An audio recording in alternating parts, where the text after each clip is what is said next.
नमस्कार. आज आपण एक नवीन रेसिपी घेऊन आलो आहे. बाहेर पाऊस आणि घरात गरमागरम कोंबडी वडे यापेक्षा भारी कॉम्बिनेशन असू शकत नाही. चला तर मग अगदी सोप्या पद्धतीने खुसखुशीत कोंबडी वडे बनवूया. पॅन ठेवला आहे मी गरम करायला.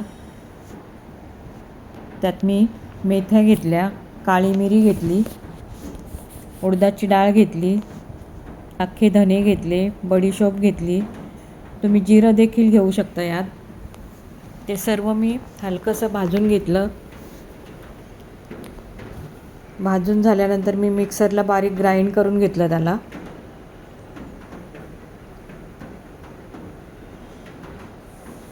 तुम्ही नक्की करून बघा, हे वडे खूप छान होतात. आणि डाळी वगैरे दळून आणायची पण गरज नाही. घरी आपल्या जे पिठं असतात त्यातच तयार होतात हे वडे.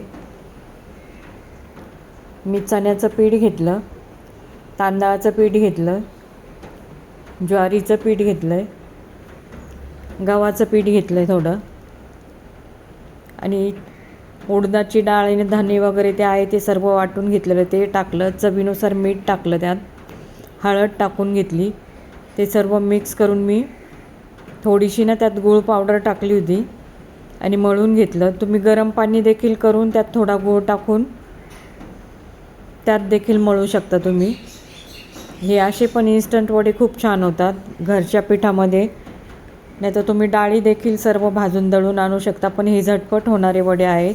घरच्या साहित्यात आपल्या घरात सर्व पिठं अवेलेबल असतात, त्याच्यामुळे लगेच होतात ते. नक्की ट्राय करा. हे प्लास्टिकच्या पेपरला मी तेल लावून घेतलं आणि पिठाचे गोळे करून घेतले त्या. आणि न लाटता न थापता वडे कसे करायचे बघा तुम्ही. ह्या पद्धतीने करा, खूप छान होतात आणि टम्म फुगतात ही वडे. मी गॅसवर कढई ठेवली, त्यात तेल टाकलं.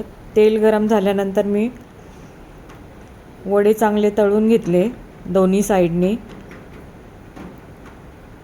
आणि छान कुरकुरीत आणि मस्त फुगतात हे वडे. ह्या पद्धतीने नक्की ट्राय करून बघा तुम्ही. उद्या रविवार आहे.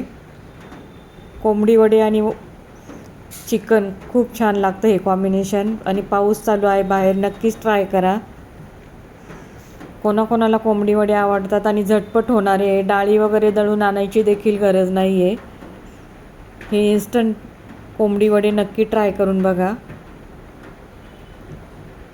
तुम्ही ते थापून आणि होल पाडून पण करू शकतात, ते पण छान होतात. आणि हे पण छान होतात. तुम्ही बघू शकता छान आपले वडे फुललेत. उद्या संडे तर नक्की ट्राय करून बघा चिकन आणि कोंबडी वडे.